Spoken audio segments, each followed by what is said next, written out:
How do we go about the daily business of living when the world is collapsing around us? How could our insignificant little lives, our day jobs and dinner parties, unanswered emails and bad first dates, minuscule insecurities and anxieties, possibly matter in the face of looming economic, social and environmental collapse? What is the value of sex and friendship, and literature about sex and friendship, when the world is quite literally burning? In Sally Rooney's fiction, they still matter very much. The Irish author's new novel, Beautiful World, Where Are You? For R. Strauss and Giroux, 368 pp.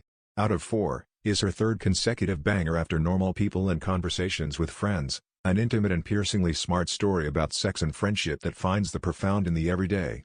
Two college friends, Alice and Eileen, young Irish women hovering around 30, send each other emails, apprising each other of their lives and fretting about the state of the world. Aren't we unfortunate babies to be born when the world ended? Alice writes, Review, Peter Heller's new COVID-era thriller The God Will Fill You with Dread. In the best way, Alice is a novelist, a successful one with 2 best-selling books and the sudden wealth, fame, and literary acclaim that come with them. How much of Alice is autobiographical is anyone's guess.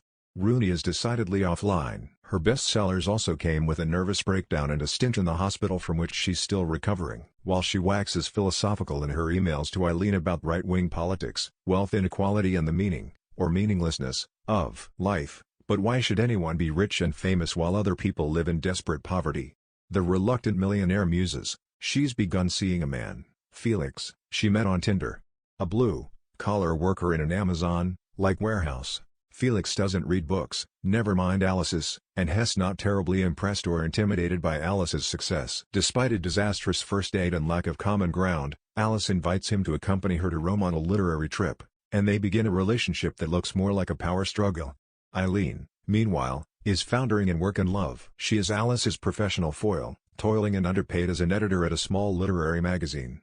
I have to buy illegal antibiotics on the internet when I get a urinary tract infection because I'm too poor to go to the doctor, she opines, and every election everywhere on earth makes me feel like him physically getting kicked in the face.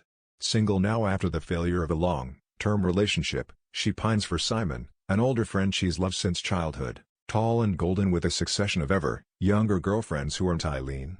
Alice and Eileen orbit one another through emails, pushing and prodding and pulling away until all 4 young adults come crashing together in person, their desires, neuroses and class conflicts laid bare. What constitutes a happy life in the 21st century, and can any of these millennials manage to live one?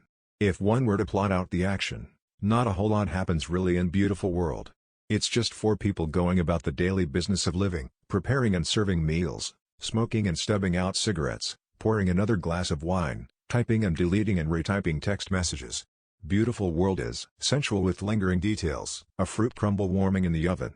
On the table the detritus of a meal, a soiled napkin, sodden leaves in the salad bowl, soft drops of blue, white candle wax on the tablecloth. Rooney is masterful at finding profound meaning in the quotidian, in ramping up the tension and heightening the stakes in the most microscopic of interactions.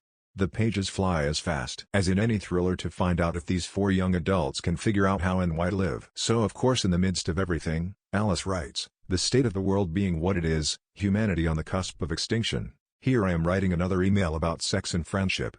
What else is there to live for? What else is there to write and read for, as long as the world still turns? A slow fire burning, new Paula Hawkins thriller, a dark meditation on tragedy, vengeance.